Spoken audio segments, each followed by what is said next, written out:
Assalamualaikum warahmatullahi wabarakatuh. Halo semuanya, perkenalkan nama saya Roni Setiawan dengan NIM 411211100034. Di sini saya akan mempresentasikan tugas besar 1 Mekanika Tanah 1. Untuk soal nomor 1, saya akan menjelaskan tentang asal-usul tanah, jenis-jenis tanah, dan partikel tanah.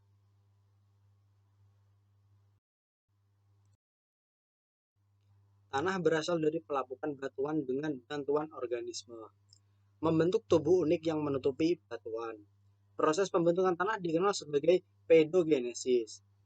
Pedogenesis adalah proses evolusi tanah di bawah pengaruh berbagai faktor fisik, biologi, iklim, dan geologi. Proses yang unik ini membentuk tanah sebagai tubuh alam yang terdiri atas lapisan-lapisan atau disebut sebagai horizon tanah.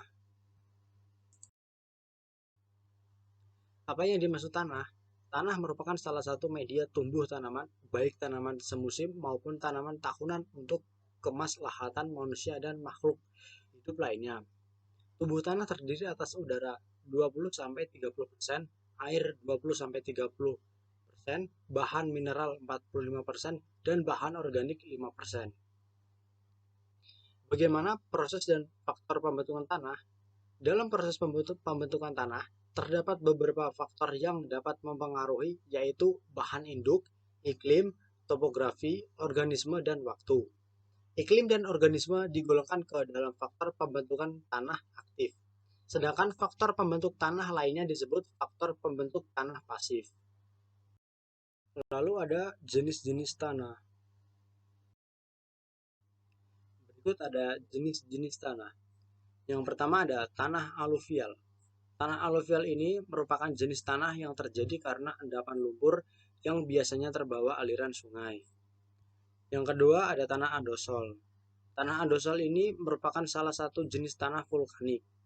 Ini terbentuk karena proses vulkanisme pada gunung berapi. Yang ketiga ada tanah entisol. Tanah entisol ini jenis tanah yang terbentuk dari pelapukan material letusan gunung berapi seperti debu, pasir, dan lahar. Yang keempat ada tanah grumusol. Tanah grumusol ini terbentuk dari pelapukan batuan kapur dan tufa vulkanik.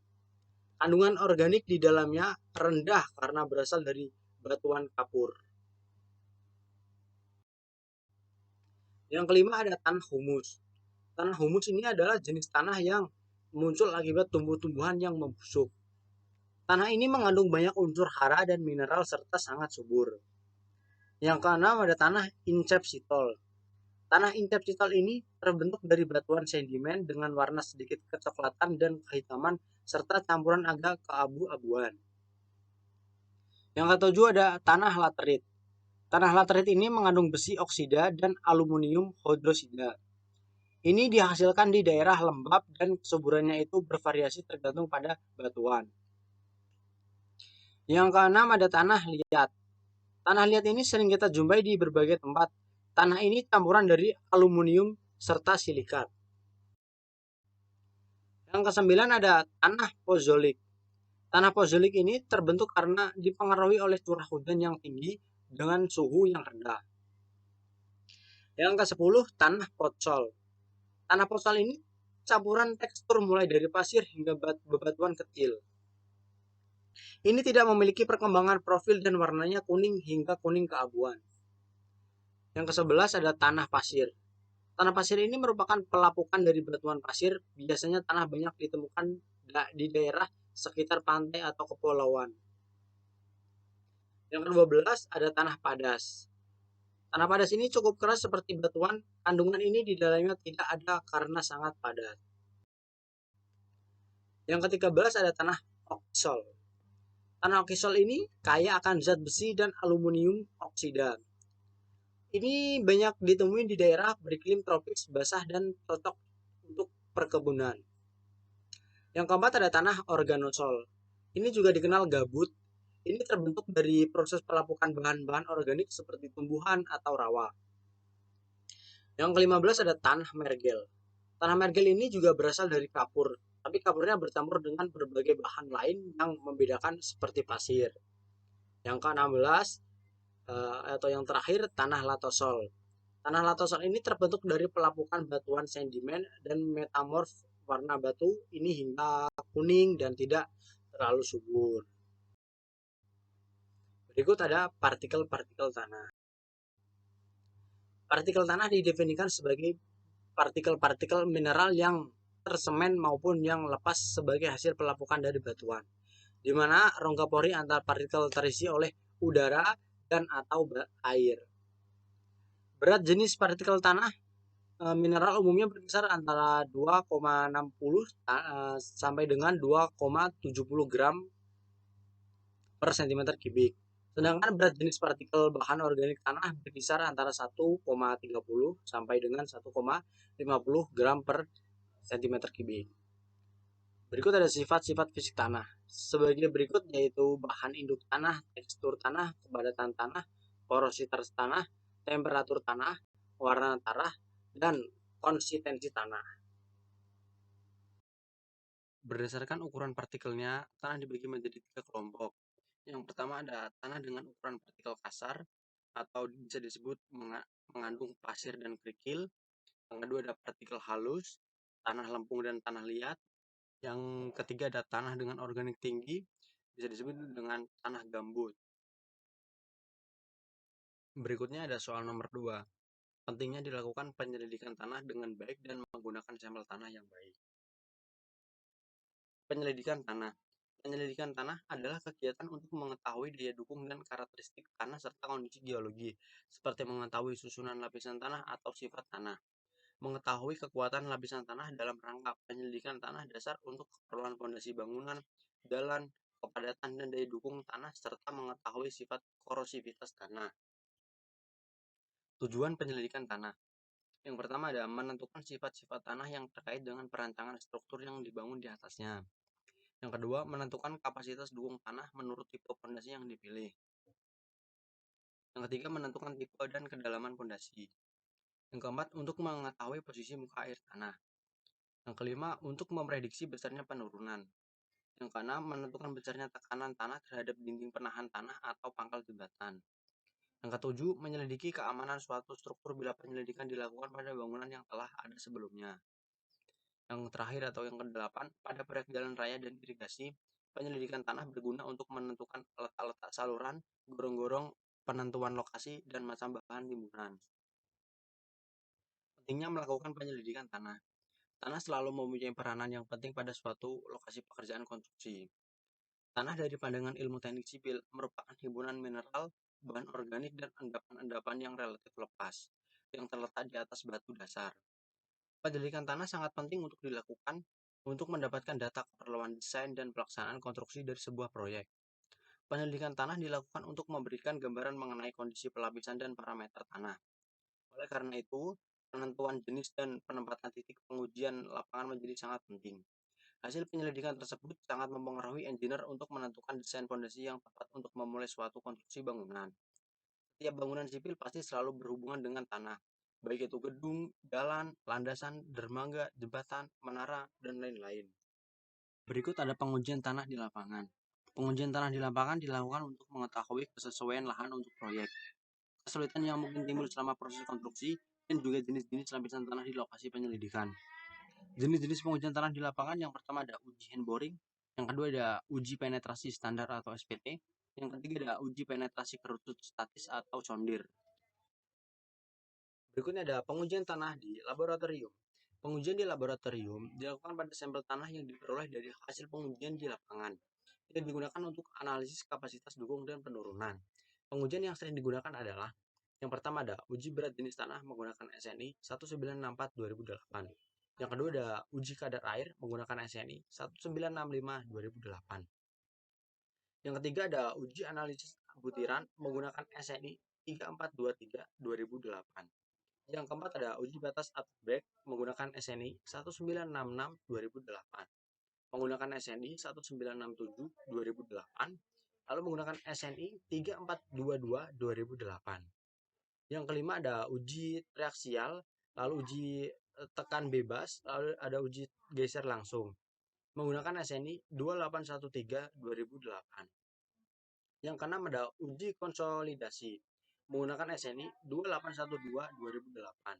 Yang ketujuh ada uji berat satuan isi menggunakan SNI 03-3637-1994. Yang terakhir atau yang ke-8 uji tekan bebas tekan kohesif menggunakan SNI 3638/2012. Untuk kesimpulannya, suatu penyelidikan tanah dikatakan berhasil bila contoh tanah yang diambil terganggu sesedikit mungkin sehingga sesuai dengan keadaan di lapangan serta diselidiki di laboratorium sesuai dengan rencana menurut standar prosedur yang berlaku. Kegagalan dalam penyelidikan tanah yang biasanya terjadi adalah A. Kegagalan dalam mendapatkan contoh tanah tak terganggu. B. Kegagalan yang disebabkan kesalahan penguji dalam kurung human error yang melakukan penyelidikan.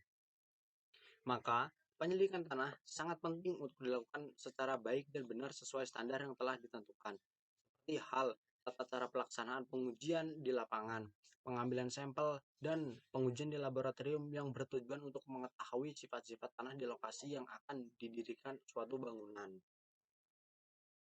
Berikutnya soal nomor 3, yaitu tentang komposisi tanah. Tanah didefinisikan sebagai material yang terdiri dari agregat mineral-mineral padat yang tidak tersementasi satu sama lain, dari bahan-bahan organik yang telah melapuk, disertai dengan zat cair dan gas yang mengisi ruang-ruang kosong di antara partikel-partikel padat tersebut. Dalam pandangan teknik sipil, menurut Dr. Ir. Heri Kristadi Herdiatmo, tanah adalah hiburan mineral, bahan organik, dan endapan-endapan yang relatif lepas, yang terletak atas batuan dasar. Berikutnya ada komposisi tanah. Komposisi tanah terbagi menjadi 3.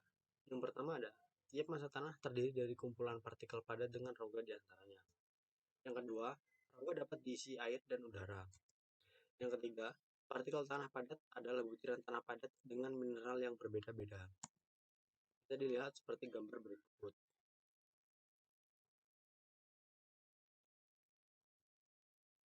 Berikut ada gambar diagram fase tanah. Hubungan antar fase. Berikut rumus untuk menghitung berat tanah. W sama dengan WS ditambah WW, di mana W total berat tanah, WS berat solid atau butiran, WW berat water atau air, WA berat air atau udara. Menghitung volume tanah. V sama dengan VS ditambah VV sama dengan VS ditambah VW plus VA. VV sama dengan VW plus VA, di mana V total volume tanah, VS volume solid atau butiran, VW volume water atau air, VA volume air atau udara, VV volume void atau pori. Hubungan antar fase. Terdapat 3 hubungan volume yang umum dipakai untuk suatu elemen tanah. Yang pertama ada angka pori dalam kurung void ratio. Yang kedua ada porositas dalam kurung porosity. Yang ketiga ada derajat kejenuhan dalam kurung degree of saturation. Terdapat 3 hubungan volume yang umum dipakai untuk suatu elemen. Yang pertama angka pori sama dengan E, di mana rumusnya E sama dengan VV per VS. Yang kedua ada porositas sama dengan N, di mana rumusnya N sama dengan VV per V. Hubungan E dan E VV per VS sama dengan VV per V dikurang VV sama dengan VV per V per 1 dikurang VV per V sama dengan N per 1 min N. N 1 min N sama dengan dibagi N sama dengan E plus 1E. Nah, sekarang untuk derajat kejenuhan atau degree of saturation disimbolkan dengan SR. Jadi, perbandingan antara volume air dengan volume pori atau void. Jadi, SR sama dengan V water dibagi V void dikali 100. Contohnya di tabel ini. Dia diekspresikan tidak dalam bentuk persentase. Artinya, R sama dengan 1, maka mengindikasikan bahwa tanah tersebut sudah benar-benar jenuh. Artinya, kalau SR 1, berarti volume waternya sama dengan volume void. Jadi, semua void di dalam tanah tersebut sudah penuh dengan air, tidak ada udara sama sekali. Dan jika SR-nya sama dengan 0, mengindikasikan bahwa tanah tersebut kering. Oke, kita lanjut. Terdapat dua hubungan berat yang umum dipakai suatu elemen tanah. Yang pertama ada kadar air dalam kurung water content. Yang kedua ada berat volume dalam kurung unit weight. Yang pertama ada kadar air, disimbolkan dengan WC. Apa itu kadar air? Kadar air adalah perbandingan antara berat air WW dengan berat air butiran padat WS. Jadi water content sama dengan water dibagi WS solid dan dikasih dengan 100%. Lalu ada berat volume, dapat disimbolkan Y. Untuk rumusnya Y sama dengan W per V. Lalu ada berat volume basah, disimbolkan dengan YB. Untuk rumusnya Y sama dengan W per V. YB sama dengan GS dikali YW dikali 1 tambah W per 1 tambah E. Selanjutnya ada berat volume butiran padat, bisa disimbolkan dengan YS. Untuk rumusnya YS sama dengan WS per VS. Lalu ada berat volume jenuh air, bisa disimbolkan dengan Y1. Untuk rumusnya Y1 sama dengan YW dikali GS plus E per 1 ditambah E. Bisa juga dengan Y1 sama dengan YD WC ditambah 1. Lalu yang terakhir ada berat volume kering, disimbolkan dengan YD. YD sama dengan WS per V sama dengan Y per 1 ditambah WC. DS dikali YW per 1 plus E.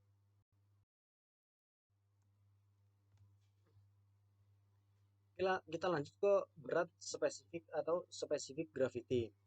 Itu adalah perbandingan antara berat volume butiran padat dengan berat volume air. Jadi, GS sama dengan Y solid per Y water, di mana GS berat spesifik butiran padat, YS sama dengan berat volume butiran padat, dan YW sama dengan berat volume air sama dengan 1000 kg per meter kubik. Nah, ini adalah tabel beberapa macam tanah dan berat spesifiknya. Bisa lihat dari kerikil berat spesifiknya yaitu 2,65 sampai dengan 2,68. Jadi ini adalah tabel referensi.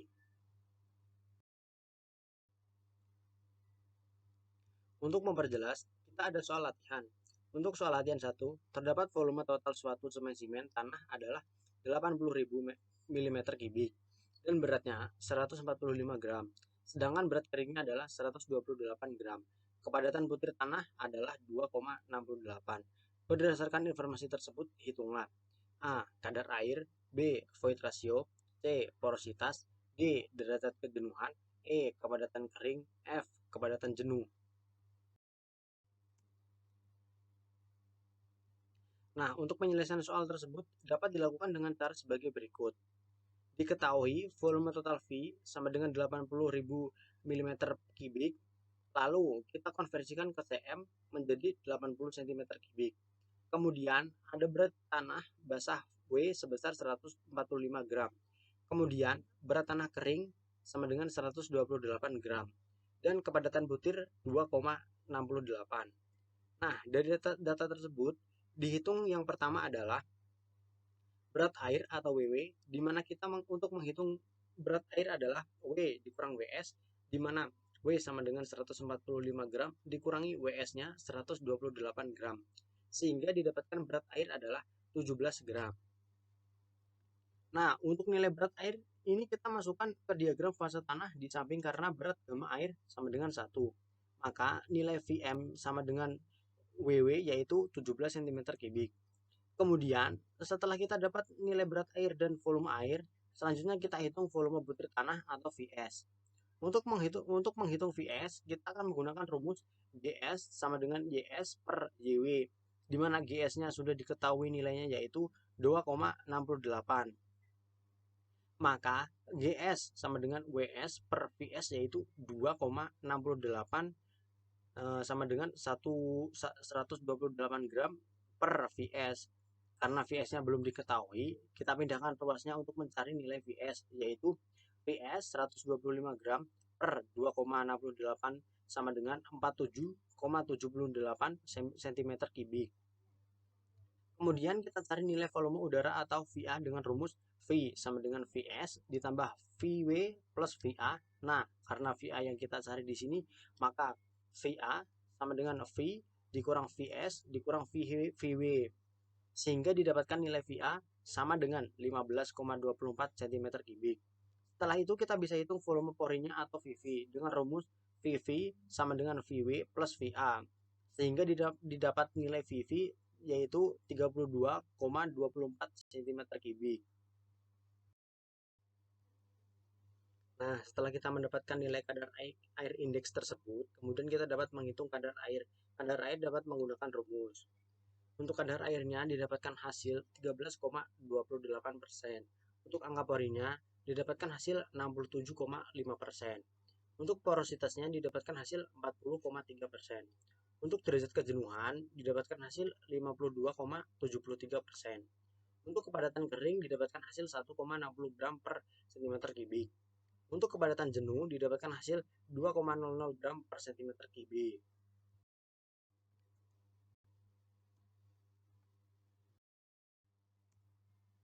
Untuk menyelesaikan soal latihan 2 bisa menggunakan rumus sebagai berikut.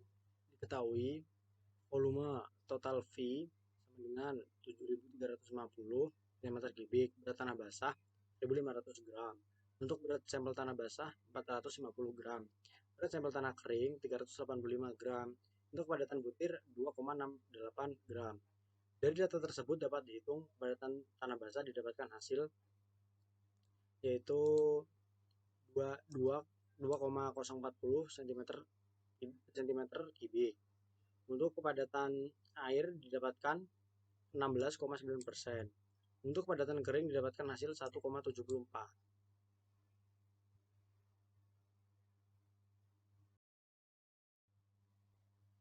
Kemudian, dari nilai kepadatan kering dapat dicari nilai berat butiran. Berat butiran tanah dapat dihitung menggunakan rumus YD sama dengan WS per V. Sebelumnya sudah diketahui nilai gamma D dan volumenya, yaitu untuk gamma D adalah 1,745 gram per cm kubik dan volumenya 7.350 cm kubik. Maka 1,745 sama dengan WS per 7.350 cm kubik dan didapat WS sama dengan gamma D dikali volumenya. WS sama dengan 1,745 gram per cm kubik dikali 7.350 cm kubik. Sehingga nilai WS kita dapatkan sebesar 12.825,75 gram. Nah, setelah itu kita dapat menghitung berat air atau WW menggunakan rumus W sama dengan WS 1.500 gram dikurang 12.825,75 gram. Sehingga nilai berat airnya adalah 2.174,25 gram. Nah, untuk berat air ini kita masukkan ke diagram fase tanah di samping. Karena berat gamma air 1, maka nilai VW sama dengan WW yaitu 2.174,25 cm kubik. Setelah itu kita dapat menghitung volume butir tanah atau VS dengan menggunakan rumus GS sama dengan Y per YW sama dengan WS per VS. Karena GS dan WS-nya sudah diketahui, yaitu GS-nya 2,68 dan WS-nya 12.825,75 gram. Maka 2,65 sama dengan 12.825,75 gram per VS. Lalu pindah ruas menjadi VS 12.825,75 gram per 2,68 sama dengan 4.785,73 cm kubik. Selanjutnya kita akan mencari volume udara atau VA dengan menggunakan rumus V sama dengan VS plus VW plus VA. Karena kita akan mencari VA, maka VA sama dengan V dikurangi VS dikurangi VW. VA sama dengan VA-nya 7.350 cm kubik dikurangi VS-nya 4.785,73 cm kubik dikurangi VW-nya 2.174,25 cm kubik. dan didapatkan hasilnya 390,02 cm kubik. Kemudian yang terakhir kita dapat mencari volume pori atau VV dengan menggunakan rumus. Untuk rumusnya VV sama dengan VW plus VA. VV 2174,25 cm kubik ditambah 309,02 cm kubik sehingga didapatkan nilai VV sebesar 2564,27 cm kubik. Setelah kita mengetahui nilai volume dan berat diagram fase semua, kita dapat mengetahui derajat kejenuhan CR dengan menggunakan rumus. Untuk rumusnya CR VW per VV dikali 100, yaitu VW-nya 2174,25 cm kubik per VV-nya 2564,27 cm kubik dikali 100 dan didapatkan hasil 84,79%. Kemudian kita hitung porositasnya dengan menggunakan rumus. Untuk rumusnya N sama dengan VV per volume sama dengan yaitu VV-nya 2564,27 cm kubik. Untuk volumenya 7350 cm kubik dan didapatkan hasil 0,349 atau 34,9%. Dan terakhir kita akan menghitung angka pori atau E dengan menggunakan rumus. Untuk rumusnya E VV per VS. Nah, untuk VV dan VS-nya sudah diketahui sebelumnya, yaitu adalah untuk VV-nya 2564,27 cm kubik per untuk VS-nya 4785,73 cm kubik sehingga nilai E didapatkan hasil yaitu 0,536 atau 53,6%.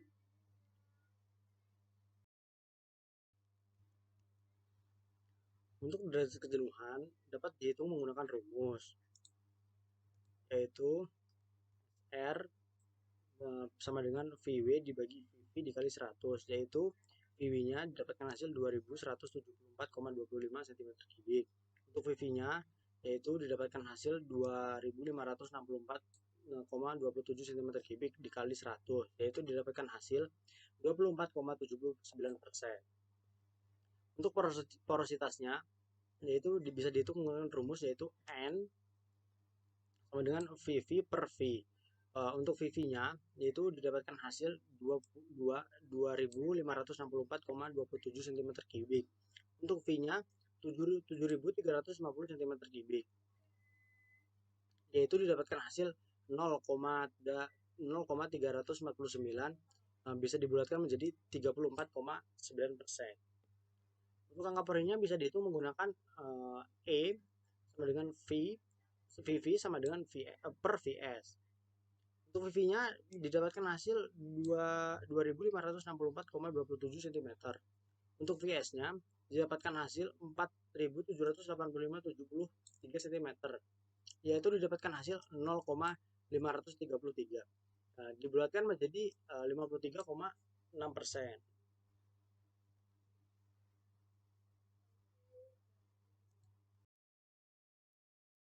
Selanjutnya soal nomor 4, yaitu tentang materi tentang shift analysis dan hydrometer analisis.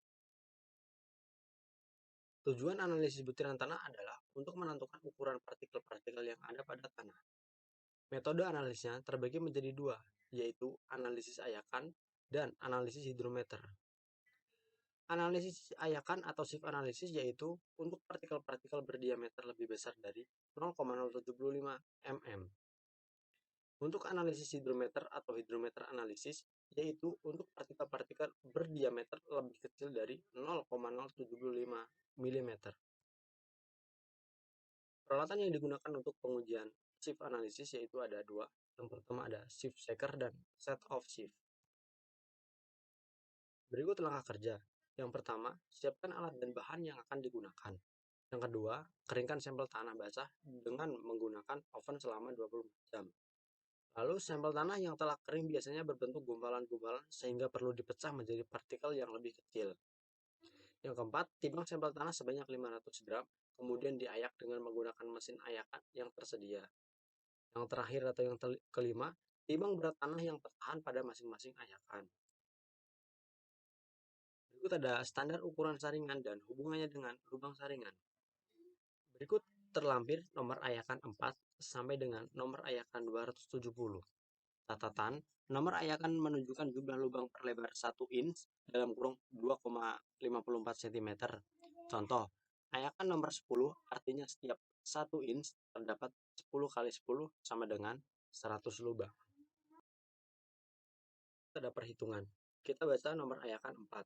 Untuk lubang ayakan 4,750, berat tanah tertahan W1, persentase tanah tertahan W1 dibagi W total dikali 100 sama dengan A1. Persentase tanah tertahan A1 sama dengan B1. Persentase butiran yang tertahan 100 sampai dengan B1. Catatan, persentase berat tanah yang hilang harus kurang dari 2%. Ini ada analisis hidrometer. Peralatan yang digunakan untuk pengujian analisis hidrometer. Yang pertama ada saringan nomor 200, ada gelas silinder 125 dan 1000 mili, ada oven, ada alat ukur hidrometer, ada alat pengaduk, lalu ada karet menutup dengan diameter sama dengan gelas ukur, lalu ada gelas ukur dengan temperatur tetap, yang terakhir ada stopwatch. Kerja. Yang pertama, ambil 50 gram sampel tanah yang lolos saringan nomor 200, lalu campur tanah dengan 125 cc larutan Calgon 4% sebagai defluctuating agent, lalu diamkan campuran selama 8-12 jam. Setelah itu, campur kembali dengan menggunakan mixer. Lalu masukkan campuran ke dalam gelas ukur B, tambahan aqueous hingga 1000 cc, tutup mulut gelas dengan karet lalu kocok agar tercampur rata. Lalu siapkan gelas ukur lain A untuk pengukuran zero correction 825 cc aqueous plus 125 larutan Calgon 4%. Lalu letakkan kedua gelas ukur pada bak ukur yang telah diatur temperaturnya. Lalu masukkan alat hidrometer pada gelas ukur B secara perlahan dan lakukan pembacaan pada waktu 0,25, 0,50, 1, dan 2 menit, lalu catat hasilnya. Lanjutkan melakukan pembacaan dan pencatatan hasil pada 4, 8, 15, 30, 60, 120, 240, 480, 1440, 2880 menit hingga campuran pada gelas ukur B tampak jernih. Yang terakhir, masukkan alat hidrometer pada gelas ukur A. Lakukan pembacaan dan pencatatan seperti pada gelas ukur B. Berikut ada perhitungan. Dimana koreksi pembacaan RCP. RCP sama dengan R tambah FT dikurang FZ, di mana R pembacaan aktual hidrometer, CT faktor koreksi suhu, CO faktor koreksi 0. Lalu ada pembacaan aktual hidrometer, yaitu ada RCL sama dengan R ditambah CM, di mana R pembacaan hidrometer, CM faktor koreksi meniskus. Lalu ada persen Wiener, di mana A RCP dibagi WS dikali 100, di mana A faktor koreksi GS, WS berat kering sampel. Bisa dilihat seperti di tabel. Lalu ada diameter butiran, D sama dengan K kuadrat L per T, di mana R pembacaan aktual hidrometer, CT faktor koreksi suhu, CO faktor koreksi 0. Bisa dilihat seperti di tabel berikut. Berikut ada contoh hasil perhitungan kurva distribusi ukuran butiran. Hasil perhitungan kurva dibagi menjadi 3, yaitu ada gravel, sand, dan fines. Untuk gravel didapatkan hasil 2,89%. Untuk sand didapatkan 77,12%. Untuk fines dibagi menjadi 2, yaitu silt dan clay. Untuk silt didapatkan hasil 12,50%, untuk claynya 7,50%. Parameter yang digunakan untuk klasifikasi tanah. Ukuran efektif untuk D10, di mana D10 ukuran butiran yang 10% lolos ayakan. Koefisien keseragaman CU sama dengan D60 per D10, di mana D60 ukuran butiran yang 60% lolos ayakan. Koefisien keseragaman CU sama dengan D30 pangkat 2 per D60 dikali D10, di mana D30 ukuran butiran yang 30% lolos ayakan. Berikut ada kerikil bergradasi baik, di mana Cu lebih dari 4, Cc antara 1 dan 3. Pasir bergradasi baik, di mana Cu lebih dari 6, Cc antara 1 dan 3. Tanah bergradasi baik, di mana Cu lebih dari 15, Cc antara 1 dan 3. Lalu ada pengujian shift analisis dan hydrometer analisis. Berikut ada contoh soal. Yang pertama A. Hitung beberapa persentase kerikil, pasir, dan butir halus untuk masing-masing tanah. Yang B. Hitung Cu dan Cc untuk masing-masing tanah dan berikan komentar. Persentase kerikil, pasir, dan butir halus untuk masing-masing tanah. Persentase untuk contoh sampel A sebagai berikut. Pada contoh A, diperoleh persentase sampel tanah yang diuji sebagai berikut. Kerikil 27,2%, pasir 66,8%, lanau dan lempung 6%. Klasifikasi tanah berdasarkan ayakan. Kerikil lolos saringan 3 dan tertahan di nomor 4. Pasir lolos saringan nomor 4, tertahan di nomor 200. Lanau dan lempung lolos saringan nomor 200.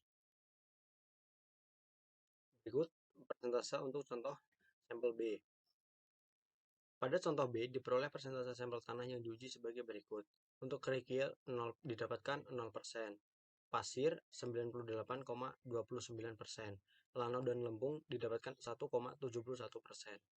Klasifikasi tanah berdasarkan ayakan. Kerikil lolos saringan nomor 3 dan tertahan di nomor 4. Pasir lolos saringan nomor 4, tertahan di nomor 200. Lanau dan lempung lolos saringan nomor 200. Itu ada grafik distribusi butiran. Grafik distribusi butiran halus untuk contoh A. Didapatkan hasil D10-nya 0,12, untuk D30 0,30, untuk D60 1,60.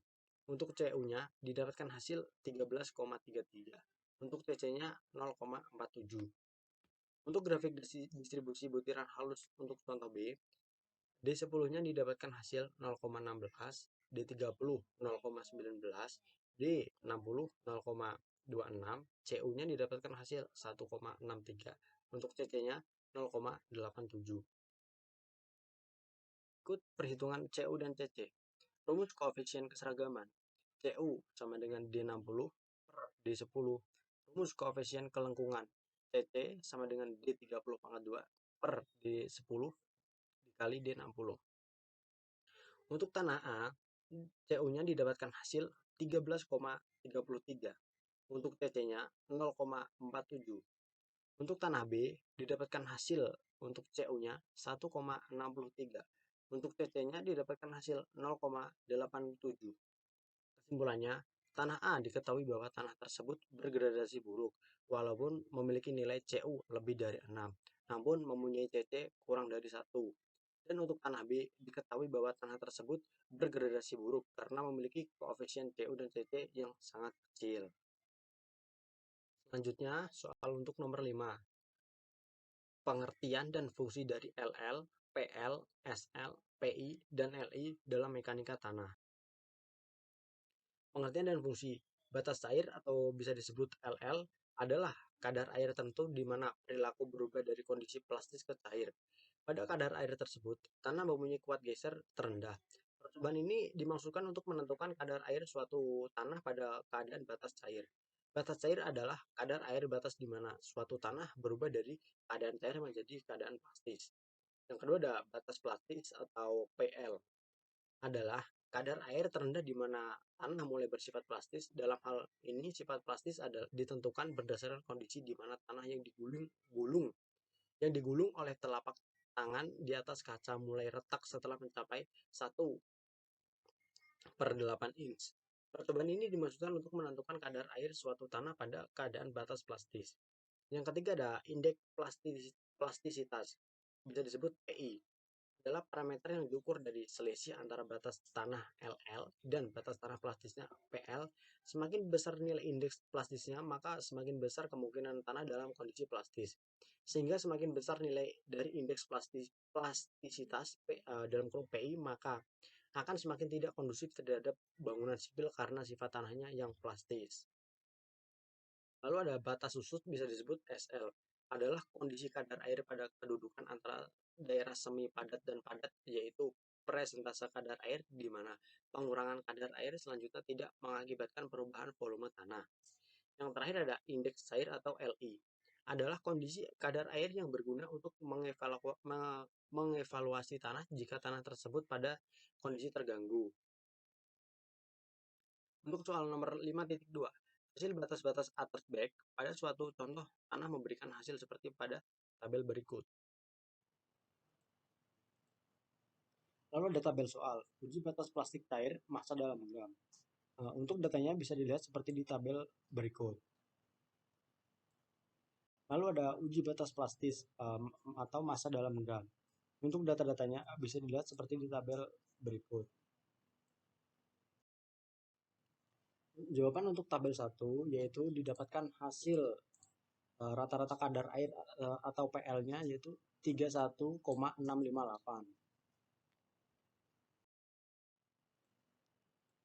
Lalu ada menentukan batas cair atau LL dari tanah. Untuk nomor pengujian 1A didapatkan kadar air yaitu 33,33. Untuk 1B didapatkan hasil 33,566. Untuk 2A didapatkan hasil 32,55. Untuk 2B didapatkan hasil 32,05. Untuk 3A didapatkan hasil yaitu 31,510. Untuk 3B didapatkan hasil 31,646. Untuk 4A didapatkan hasil 31,013. Untuk 4B didapatkan hasil yaitu 31,203. Untuk 5A didapatkan hasil yaitu 30,14123. Untuk 5B didapatkan hasil yaitu 30,047. Berikut ada grafik baris butir. Dari grafik di atas didapatkan persamaan Gofra J min 4,379 N ditambah 45,726. Kemudian dimasukkan data X 25 sebagai berikut. Y min 4,37 inch ditambah 45,726 Y 31,63%. Maka diperoleh batas cair LL sampel tanah A yaitu 31,63%.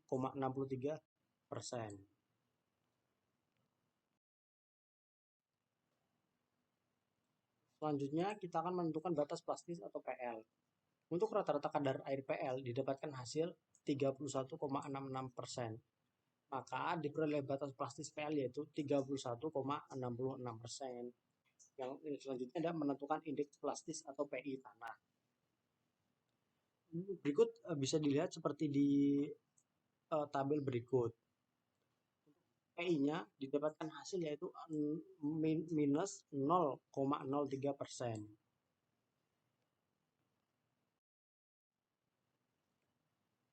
Untuk tabel 2 yaitu uji batas plastis. Untuk kadar airnya, kadar air rata-rata itu didapatkan 20,253. Yang B menentukan nilai PL. Untuk kadar air rata-rata didapatkan 20,253. Maka diperoleh batas plastis atau PL yaitu 20,25%. Yang selanjutnya menentukan indeks plastis atau tanah PI. Berikut bisa dilihat seperti di tabel ini. Untuk PI-nya didapatkan hasil yaitu 11,513%. Selanjutnya yaitu jika kadar air natural di lapangan sebesar 27%, tentukan harga LI tanah tersebut serta prediksikan keadaan tanah tersebut di lapangan. Untuk jawabannya diketahui untuk LL yaitu 31,63%, untuk PL 31,66%, untuk WN didapatkan hasil yaitu 27%. Tanya PI indeks plastisitas, untuk LI liquidity index. Berikut jawabannya. PI untuk LL dikurangi PL, yaitu LL didapatkan yaitu 31,63% dan PL-nya yaitu adalah 31,66%, yaitu 31,63% dikurangi 31,66% yaitu didapatkan hasil yaitu 0,03%. Untuk Li-nya, rumusnya yaitu WN dikurangi PL dibagi P1 PI.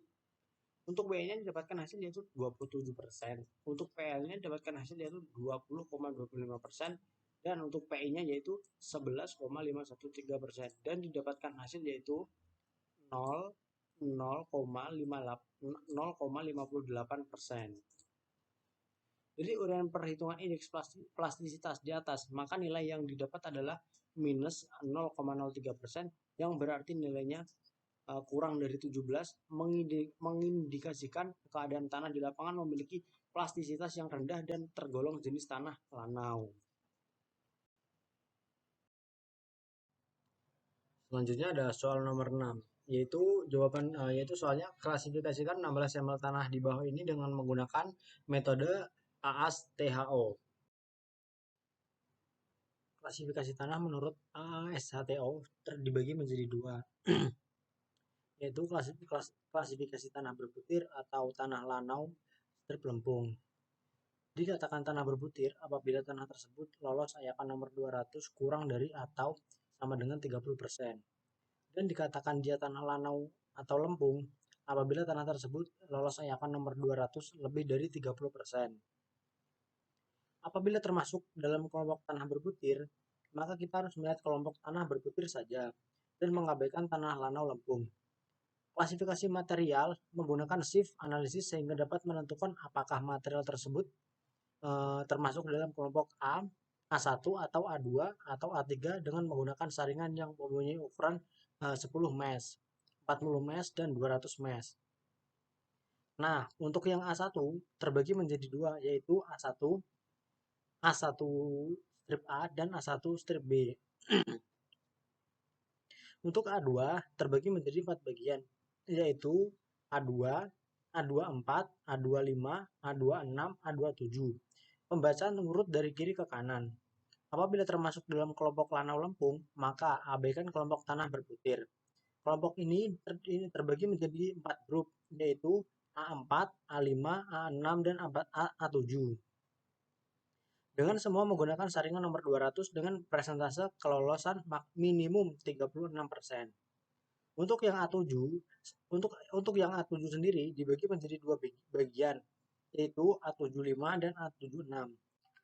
Tahapan selanjutnya, dengan melihat sifat fraksi yang lolos ayakan nomor 40, yaitu membaca batas cair atau LL serta plasticity index atau PI dari masing-masing material tadi. Terakhir, nama pada sampel yang diukur lalu menentukan general subgrade rating pada sampel tersebut.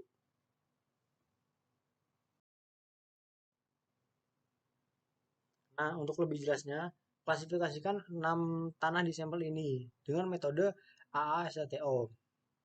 Dari kurva gradasi butiran nomor 1, diketahui data tersebut untuk sampel tanah nomor 1, yaitu klasifikasikan kelompok lolos saringan nomor 200 kurang dari 30%, maka masuk kategori kerikil atau pasir.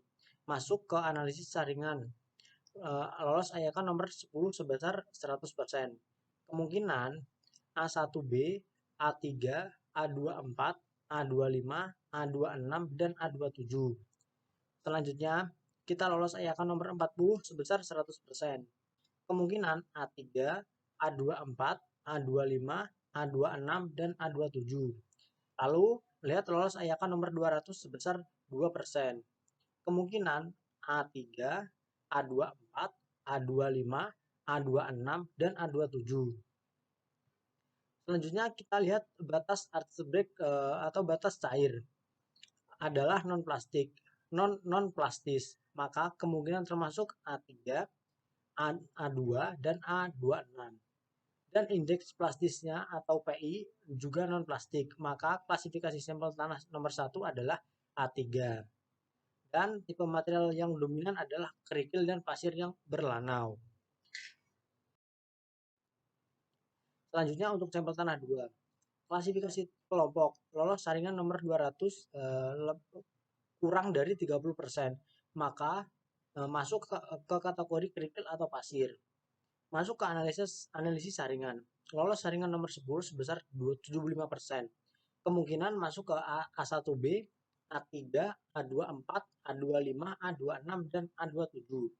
Selanjutnya kita lihat lolos ayakan nomor 40 sebesar 60%. Kemungkinan A3, A24, A25, A26, dan A27. Lalu lihat lolos ayakan nomor 200 sebesar 8%. Kemungkinan masuk ke A3, A24, A25, A26, dan A27. Selanjutnya kita lihat batas-batas attack break. Batas cair atau LL adalah non-plastis. Maka kemungkinan termasuk A3, A24, dan A26. Dan indeks plastisnya atau PI juga non-plastik. Maka tanah 2 termasuk kelompok tanah A3. Dan tipe material pokok pada umumnya pasir halus. Selanjutnya sampel tanah 3. Klasifikasi kelompok lolos saringan nomor 200 kurang dari 35%. Maka masuk ke kategori kerikil atau pasir. Masuk ke analisis saringan lolos ayakan nomor 10 sebesar didapatkan hasil 64%. Kemungkinan masuk ke A1B, A3, A24, A25, A26, dan A27. Selanjutnya kita lihat lolos ayakan nomor 40 sebesar 12%. Kemungkinan masuk ke A1B, A24, A25, A26, dan A27. Lalu lihat lolos ayakan nomor 200. Tidak sampai. Lalu kita lihat ayakan nomor 200 yaitu tidak sampai. Kemungkinan masuk ke A1B, A24, dan A26. Selanjutnya kita lihat batas-batas attack break-nya. Batas cair atau L adalah non-plastis. Maka kemungkinan termasuk adalah A1B, A24, dan A26. Indeks plastis atau PI adalah non-plastik. Non-plastis, maka tanah 3 termasuk kelompok tanah A1B. Dan tipe material pokok pada umumnya adalah pasir halus. Selanjutnya dari kurva gradasi butiran nomor 2 diketahui data sebagai berikut. Untuk sampel tanah nomor 1, klasifikasikan kelompok lolos saringan nomor 200 lebih dari 30%. Maka bisa dikatakan tanah lanau atau lempung. Masuk ke analisis saringan lolos ayakan nomor 10 sebesar 100%. Kemungkinan masuk ke A4, A5, A6, dan A7. Selanjutnya kita lihat lolos ayakan nomor 40 sebesar 100%. Kemungkinan A4, A5, A6, dan A7. Lalu lihat lolos ayakan nomor 200 sebesar 96%. Kemungkinan A4, A5, A6, dan A7. Selanjutnya kita lihat batas attack break-nya. Batas cair atau WL didapatkan hasil sebesar 95. Kemungkinan masuk ke A5 dan A7. Indeks plastis atau PI-nya sebesar 39. Maka tanah 3 masuk kelompok tanah A7. Karena PI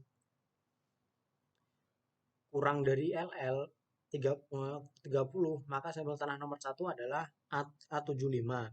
Dan tipe material pokok pada umumnya tanah berlempung. Untuk kurva sampel tanah 2 bisa dicari seperti tadi untuk sampel kurva nomor 1, yaitu didapatkan hasil tanah berlempung, yaitu di kelompokan tanah A75. Untuk kurva sampel tanah 3, yaitu didapatkan tanah berlempung, diklasifikasikan ke kelompok tanah A75. Dari kurva gradasi butiran nomor 3 diketahui data sebagai berikut. Untuk sampel tanah 1, klasifikasi kelompok tanah lolos saringan nomor 200 lebih dari 35%. Maka masuk ke lanau atau lempung. Masuk ke analisis saringan lolos saringan nomor 10 sebesar 90%. Maka kemungkinan masuk ke tanah A4, A5, A6, dan A7. Selanjutnya kita lihat lolos ayakan nomor 40 sebesar 84%. Kemungkinan masuk ke A4, A5, A6, dan A7.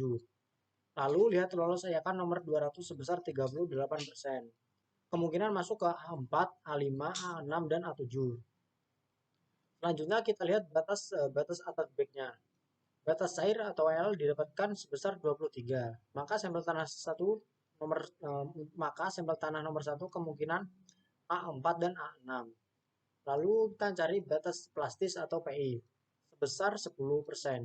Maka sampel tanah nomor 1 adalah A4 dan tipe material pokok pada umumnya yaitu didapatkan hasil yaitu tanah berlanau.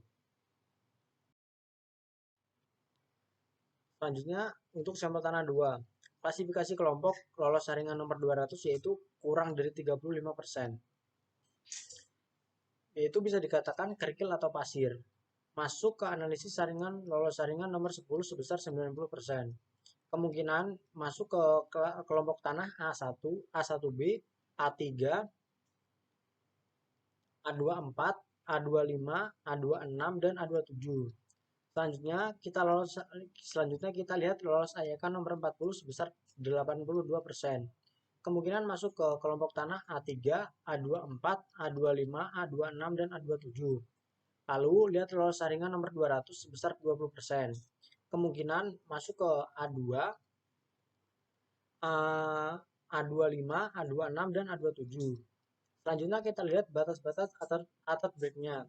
Batas cair atau LL didapatkan hasil yaitu sebesar 23. Maka sampel tanah nomor 1 kemungkinan A24 dan A26. Selanjutnya menghitung membaca indeks plastis atau PI yaitu dapat sebesar 8. Maka sampel tanah nomor 1 adalah A24. Dan material pokok pada umumnya kerikil dan pasir yang berlanau. Dari kurva gradasi butiran nomor 4 diketahui data sebagai berikut. Untuk sampel tanah nomor 1, klasifikasi kelompok lolos saringan nomor 200 yaitu lebih dari 35%. Maka masuk kerikil atau pasir. Masuk ke analisis saringan lolos saringan nomor 10 sebesar 70%. Kemungkinan masuk ke kelompok tanah A1B, A3, A24, A25, A26 dan A27. Selanjutnya kita lihat lolos AYK nomor 40 yaitu didapatkan sebesar 47%. Kemungkinan masuk ke kelompok tanah A1B, A24, A25, A26 dan A27.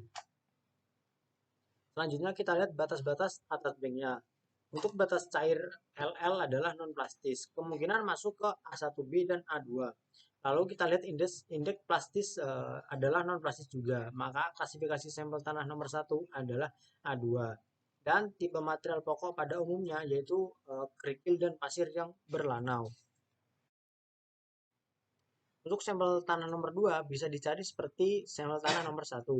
Untuk kelompok tanah didapatkan hasil yaitu A2 dan tipe material yang dominan kerikil dan pasir yang berlanau. Untuk sampel tanah nomor 3 yaitu didapatkan hasil A24 untuk tipe material yang dominan kerikil dan pasir yang berlanau. Untuk mencari atau membacanya bisa membaca dengan bisa diikuti dengan sampel tanah nomor 1 tadi. Lanjut ke gradasi butiran nomor 5. Dari kurva gradasi butiran nomor 5 diketahui data sebagai berikut. Untuk sampel tanah nomor 1, klasifikasi kelompok lolos saringan nomor 200 yaitu lebih dari 35%. Yaitu bisa dikatakan kerikil atau pasir. Masuk ke analisis saringan. Lolos saringan nomor 10 sebesar 17%. Kemungkinan A1A, A1B, A3, A24, A25, A26 dan A27. Selanjutnya kita lihat lolos AYK nomor 40 sebesar 7%. Kemungkinan A1A, A1B, A24, A25, A26 dan A27. Lalu lihat lolos AYK nomor 200 sebesar 2%. Kemungkinan A1A, A1B, A24, A25, A26 dan A27. Selanjutnya kita lihat batas-batas atas backnya. Batas cair atau LL adalah non plastis. Kemungkinan A1A dan A1B. Lalu kita lihat indeks plastis atau PI adalah non plastis juga. Maka klasifikasi tanah sampel nomor 1 adalah A1A. Dan tipe material pokok pada umumnya pecahan batu, kerikil, dan pasir. Untuk sampel tanah nomor 2 yaitu bisa dicari seperti sampel tanah nomor 1 yaitu didapatkan kelompok tanah A1A. Untuk tipe material yang dominan adalah batu pecah, kerikil, pasir. Dari kurva gradasi butiran nomor 6 diketahui data sebagai berikut. Untuk sampel tanah nomor 1, klasifikasi kelompok lolos saringan nomor 200 yaitu lebih dari 35%, yaitu bisa dikatakan lanau atau lempung. Masuk ke analisis saringan, lolos saringan nomor 10 sebesar 100%. Kemungkinan masuk ke A4, A5, A6, dan A7. Selanjutnya kita lihat lolos ayakan nomor 40 sebesar 100%. Kemungkinan A4, A5, A6, dan A7. Lalu kita lihat lolos ayakan nomor 200 sebesar 82%. Kemungkinan A4, A5, dan A6, dan A7. Selanjutnya kita lihat batas-batas atau titiknya. Batas cair LL sebesar 46. Kemungkinan masuk ke A4 dan A7. Lalu kita lihat indeks plastis atau PI sebesar 16, maka masuk ke A7. Karena PI kurang dari LL, maka klasifikasi sampel tanah nomor 1 adalah A75. Dan tipe material pokok pada umumnya tanah berlembu. Untuk sampel tanah nomor 2 didapatkan hasil untuk kelompok tanah A4 untuk tipe material yang dominan tanah berlanau. Yaitu bisa dicari seperti tadi untuk mencari sampel tanah nomor 1. Untuk sampel tanah nomor 3 didapatkan kelompok tanah A4 untuk tipe material yang dominan tanah berlanau. Untuk membaca atau mencari itu bisa dikatakan kelompok tanah A4 bisa dicari seperti contoh tadi mencari sampel tanah nomor 1. Selanjutnya ada jawaban nomor 6. 6B yaitu klasifikasikan 16 sampel tanah di bawah ini dengan metode USCS. Unified Soil Classification System atau USCS. Dibagi menjadi dua, yaitu klasifikasi tanah berbutir halus dan klasifikasi tanah berbutir kasar. Dikatakan klasifikasi tanah berbutir kasar apabila tanah tersebut lolos ayakan nomor 200 kurang dari 50%. Sedangkan untuk klasifikasi tanah halus dikatakan lolos ayakan nomor 200 lebih dari 50%. Langkah selanjutnya, apabila kita mengetahui dia berbutir kasar, yaitu ada antara dua kemungkinan, antara kerikil atau pasir. Dikatakan kerikil apabila lolos ayakan nomor 4 kurang dari 50%. Dan dikatakan pasir apabila lolos ayakan nomor 4 lebih dari 50%. Langkah selanjutnya yaitu membaca lagi nomor ayakan 200 untuk mengetahui dia kerikil bersih atau kerikil campuran. Sama halnya dengan pasir. Jika pembacaan nomor ayakan 200 kurang dari 5%, maka dia masuk ke kerikil bersih. Dan apabila pembacaan nomor ayakan 200 lebih dari 12%, maka dikatakan kerikil campuran. Untuk simbol-simbolnya kita bisa lihat di sini. Jika dia kerikil, maka dia masuknya ke kerikil bergradasi baik atau GW. Jika ke kerikil bergradasi buruk atau GP, GM atau GC. Begitupun pasir. Jika diketahui bergradasi halus, maka ada dua kemungkinan antara liquid limit kurang dari 50% atau liquid limit lebih dari 50%. Di sini menentukan dia low atau high. Untuk menentukan dia pasir bersih, maka kita memerlukan CU dan CC dengan rumus yaitu CU D60 per D10 dan CC D30 kuadrat per D10 dikali D60. Grafik tanah 1. Di sini ada 3 sampel tanah. Sampel tanah 1, 2, dan 3. Untuk sampel tanah 1, diketahui lolos ayakan nomor 200 sebesar 2%. Termasuk butir kasar karena dia lolos ayakan nomor 200 kurang dari 50%. Langkah selanjutnya yaitu membaca ayakan nomor 4. Karena di sini tanah 1 sudah 100%, maka otomatis ayakan nomor 4 dia sudah pasti lolos. Maka karena tanah 1 untuk ayakan nomor 4 lebih dari 50%, maka dia termasuk tanah pasir atau sand. Setelah kita mengetahui tanah tersebut adalah pasir, maka langkah selanjutnya kembali lagi membaca ayakan nomor 200 lagi untuk mengetahui jika dia pasir dia masuk ke pasir bersih atau ke pasir campuran. Untuk mengetahui jika dia masuk ke pasir bersih atau ke pasir campuran, di sini nomor ayakan 200 sebesar 2%. Maka tanah 1 termasuk pasir bersih karena kurang dari 5%. Langkah selanjutnya dengan menghitung CU dan CC, untuk mengetahui apakah dia SP atau SW. Sebenarnya secara grafik bisa dikatakan poor graded karena agak lurus. Tapi untuk lebih memastikannya, kita harus menghitung CU dan CC-nya. Di sini CU memenuhi, namun CC tidak memenuhi. Karena dia masuk kelompok tanah sand poor graded atau SP, karena syarat sand well graded yaitu CU dan CC harus memenuhi keduanya.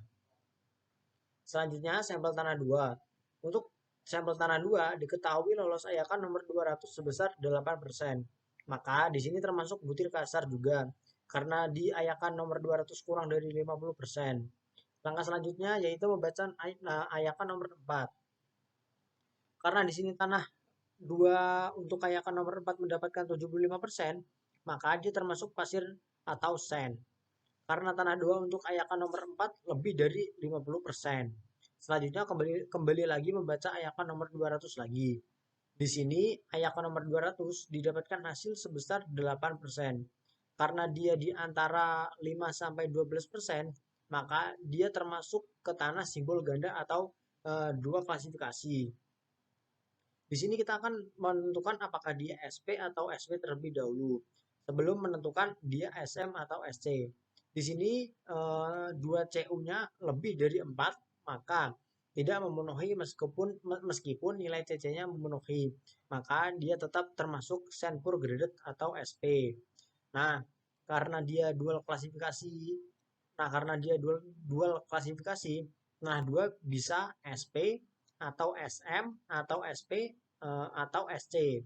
Maka langkah selanjutnya membaca nilai PI-nya. Karena PI-nya non plastis, maka dia termasuk ke silty sand atau SM. Maka kelompok tanah 2 termasuk SP, strip, SM atau sandpur graded atau sandmu. Selanjutnya untuk sampel 3, karena di sini nomor ayakan 200 tidak lolos, maka dia termasuk tanah butir kasar. Lalu tanah 3 diayakan nomor 4 sebesar 90%, maka dia termasuk pasir atau sand. Karena lebih dari 50%, balik lagi ke ayakan nomor 200. Karena tanah 30%, maka kurang dari 5%, karena tanah 30%, maka kurang dari 5%. Maka dia termasuk pasir bersih. Langkah selanjutnya untuk mengetahui tanah 3 termasuk tanah SP atau SW, maka dilihat dari CU dan CC. Untuk tanah 3 CU-nya memenuhi dan CC-nya memenuhi. Maka tanah 3 termasuk SW atau sand well graded.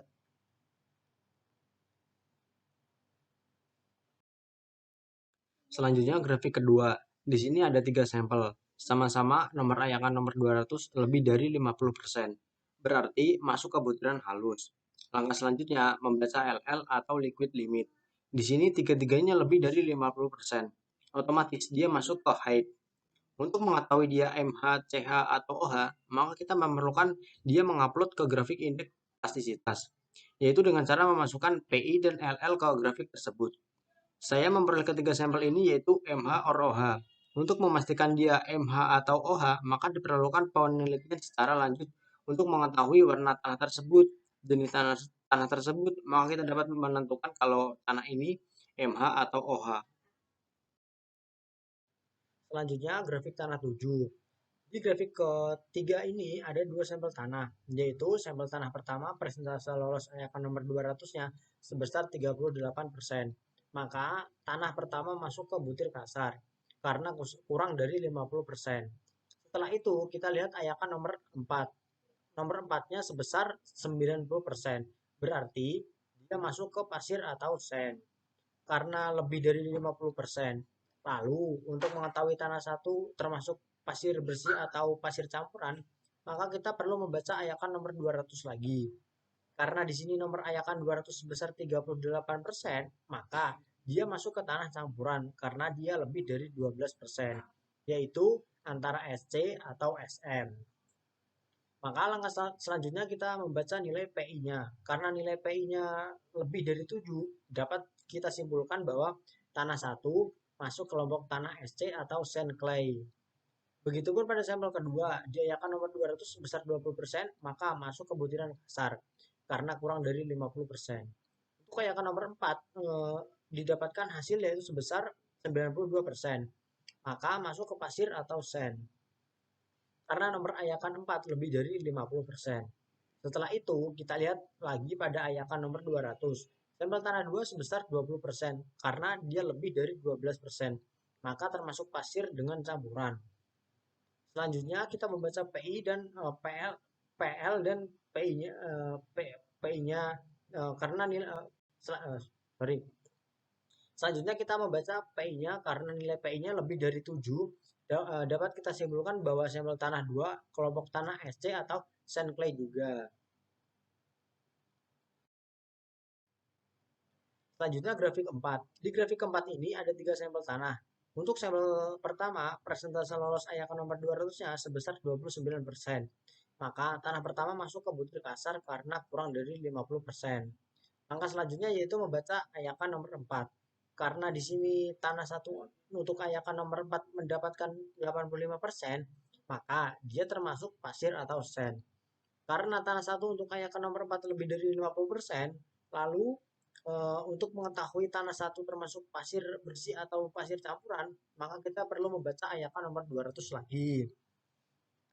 Langkah selanjutnya pembacaan PL PI karena PI-nya non plastis, maka dia termasuk kelompok tanah SM atau SENMO. Begitupun untuk sampel kedua. Persentase lolos ayakan nomor 200-nya didapatkan hasil yaitu sebesar 15%. Maka tanah pertama masuk ke butir kasar karena kurang dari 50%. Nah, karena di sini tanah nomor ayakan 200 mendapatkan 75%, maka dia termasuk pasir atau sand. Karena tanah kedua untuk ayakan nomor 4 lebih dari 50%. Karena tanah 2 di sini ayakannya nomor 200 sebesar 15%, maka dia masuk ke tanah campuran karena dia lebih dari 12%.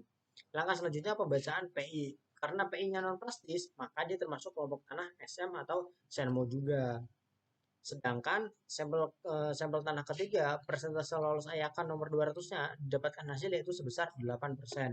Maka tanah pertama masuk ke butir kasar karena kurang dari 50%. Karena di sini tanah 3 sudah 100%, maka otomatis ayakan nomor 4 dia sudah pasti lolos. Maka dia termasuk tanah pasir atau sand. Langkah selanjutnya pembacaan PI. Karena PI-nya 5%, maka dia termasuk kelompok daerah arsiran, maka dia memiliki dual klasifikasi. Maka untuk tanah 3 memperoleh SP, SC, SM. Selanjutnya grafik tanah 5. Di grafik kelima ini ada dua sampel tanah. Untuk sampel pertama, persentase lolos ayakan nomor 200-nya sebesar 3%. Maka tanah pertama masuk ke butir kasar karena kurang dari 50%. Langkah selanjutnya yaitu membaca ayakan nomor 4. Karena di sini tanah satu ayakan nomor 4 mendapatkan 26%, maka dia termasuk kerikil atau gravel. Karena tanah satu untuk ayakan nomor 4 kurang dari 50%. Lalu untuk mengetahui tanah satu termasuk kerikil bersih atau kerikil campuran, maka kita perlu membaca ayakan nomor 200 lagi. Karena tanah satu di sini ayakan nomor 200 sebesar 3%, maka dia masuk ke kerikil bersih. Karena dia kurang dari 5%. Langkah selanjutnya untuk mengetahui tanah satu termasuk tanah SP atau SW, maka dilihat dari CU dan CC. Untuk tanah satu, CU-nya memenuhi dan CC-nya memenuhi. Maka tanah satu termasuk kelompok tanah GW atau gravel well graded. Selanjutnya untuk sampel 2. Karena di sini nomor ayakan 200 tidak lolos, maka dia termasuk tanah butir kasar. Lalu karena tanah 2 dia ayakan nomor 4 sebesar 40%, maka dia termasuk kerikil atau gravel karena kurang dari 50%. Balik lagi ke ayakan nomor 200. Karena tanah 2 0%, maka kurang dari 5%. Maka dia termasuk kerikil bersih. Langkah selanjutnya untuk mengetahui tanah 2 termasuk tanah GP atau GW, maka dilihat dari CU dan CC. Untuk tanah 2, CU-nya tidak memenuhi dan CC-nya tidak memenuhi, maka sampel tanah 2 termasuk GP atau gravel poor. Selanjutnya ada grafik tanah 6. Di grafik ke-6 ini ada 3 sampel tanah. Untuk sampel pertama, persentase lolos ayakan nomor 200-nya sebesar 82%. Maka tanah pertama masuk ke butir halus karena lebih dari 50%. Langkah selanjutnya, karena tanah 1 LL-nya sebesar 46%, maka dia masuk ke kriteria low karena kurang dari 50%. Langkah selanjutnya, pembacaan PI karena PI-nya 16%, maka dia termasuk kelompok tanah CL atau clay low. Untuk sampel kedua, persentase IAK nomor 200-nya sebesar 80%. Maka tanah kedua masuk ke butir halus karena lebih dari 50%. Langkah selanjutnya kita membaca liquid limit atau LL. Di sini sampel tanah kedua LL-nya sebesar 30%.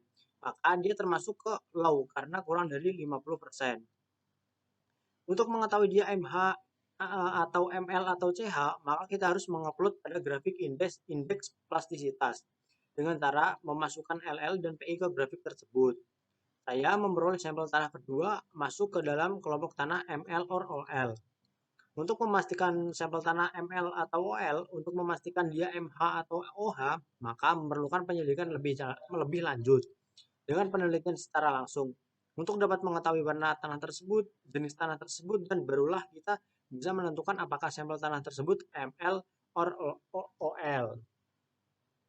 Untuk sampel ketiga, persentase lolos IAK nomor 200-nya sebesar 54%. Maka tanah ketiga masuk ke butir halus karena lebih dari 50%. Langkah selanjutnya kita membaca liquid limit atau LL. Di sini sampel tanah ketiga LL-nya sebesar 34%. Maka dia masuk ke low karena kurang dari 50%. Untuk mengetahui dia MH, ML, atau CH, maka kita harus mengupload pada grafik indeks plastisitas dengan cara memasukkan LL dan PI ke grafik tersebut. Saya memperoleh sampel tanah kedua masuk ke dalam kelompok tanah ML or OL. Sekian video dari saya mengucapkan terima kasih yang sebanyak-banyaknya. Assalamualaikum warahmatullahi wabarakatuh.